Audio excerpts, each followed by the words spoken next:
Hello guys, আবারও একটা মজাদার ভিডিও নিয়ে আসলাম। ছুটি ছাতে গেছি। ও মাই গড, কি জোরে ঝড় উঠেছে গো! দেখো, গাছ যেন ভেঙে পড়ছে। মরুভূমিতে যদি এরকম ঝড় হয় তাহলে কি অবস্থা হবে বলো তো? চারিদিকে ধুলোই একদম অন্ধকার হয়ে গেছে ঝড়েতে। যেই ঝড় উঠেছে একদম ধুলোতে সাদা হয়ে গেছে। দেখো, পুরো পাহাড়টা যেন বুঝতে পারা যাচ্ছে না, এত ধুলো উঠছে। কিছুক্ষণের মধ্যেই মনে হয় বৃষ্টি আসবে, দেখে তো মনে হচ্ছে। তো দেখো, বলতে না বলতেই বৃষ্টিও চলে আসলো। জোরদার বৃষ্টি এসে গেল। ওয়াও, একটু শান্তি এলো। বৃষ্টির সাথে সাথে বড় বড় শিলও পড়ছে। ঠিক মতো বোঝাতে পারছি না আমি, অন্ধকার তো 8টার সময় হচ্ছে। এটা কালকে রাত্রে হয়েছে। সকাল হতেই দেখছি আমাদের সোনাই কোথায় শুয়ে আছে। ও মাই গড, দেখে তো আমি একদম হেসে ফেলেছি। কোথায় শুয়েছে? ও নিচে ওর একটা আলমারি আছে, আলমারির খাটেতে ও শুয়ে আছে। মানে নিচে আলমারির তাকটাই সোনাই শয়। তার সাথে সাথে ছুটকি কোথায় শুয়েছে দেখো, আলমারির তাকের ওপরের তাকে ছুটকি শুয়েছে। বলেছি বলে আবার ছুটকির হাসি পাচ্ছে। দেখো, আবার নাটক করে কেমন ঘুমিয়েও পড়লো আমার সোনাই। ও ছুটকির সাথে সাথে কতটাই নাটক শিখেছে।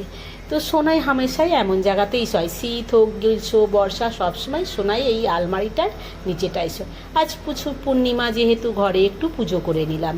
ব্রাহ্মণ ঠাকুর ডেকে একটু ঘরে ছোট করে পুজো করিয়ে নিয়েছি। আজ একটা বড় পূর্ণিমা। তারপর ঘরে পুজো করার পরে তারপর আমি মন্দির যাব। তো ব্রাহ্মণ ঠাকুরের জন্যই বসেছিলাম যে কতক্ষণে আসবে।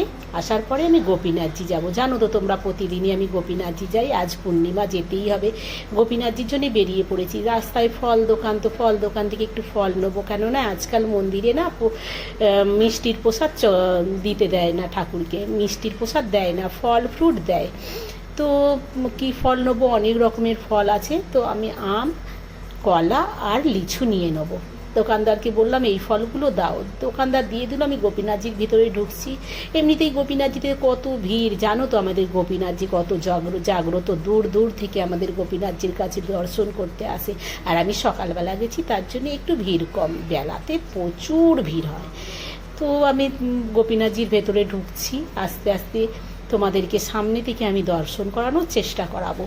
আমি তো দূর থেকেই দর্শন করে নিলাম। আর কত সব মেয়েরা ভজন গাইছে, কে নাচছে ভজনের তালে তালে, দেখতে বেশ লাগে এইগুলো। তার জন্যই তো মন্দিরে আরও ছুটে ছুটে যাই এইগুলো দেখতে। গোপীনাথজি দর্শন করার পরে বসে এইগুলো আগে দেখি। আমি সামনেটাই চলে আসলাম তোমাদের দর্শন করাবো বলে। এই দেখো, তোমরা গোপীনাথজির দর্শন করে নাও। সবাই মন থেকে বলো রাধে রাধে রাধে রাধে। আমিও বলে নিলাম, তোমরাও বলে নাও। আমার ভিডিওগুলো দেখার জন্যে মন থেকে থ্যাংক ইউ। আরও অনেক নতুন নতুন ভিডিও নিয়ে আসবো। সবাই তোমরা আমার সাথে থেকো, কিন্তু ভিডিওটাকে স্কিপ করবে না, পুরোটাই দেখবে। দেখে কেমন হয়েছে একটু বলবে।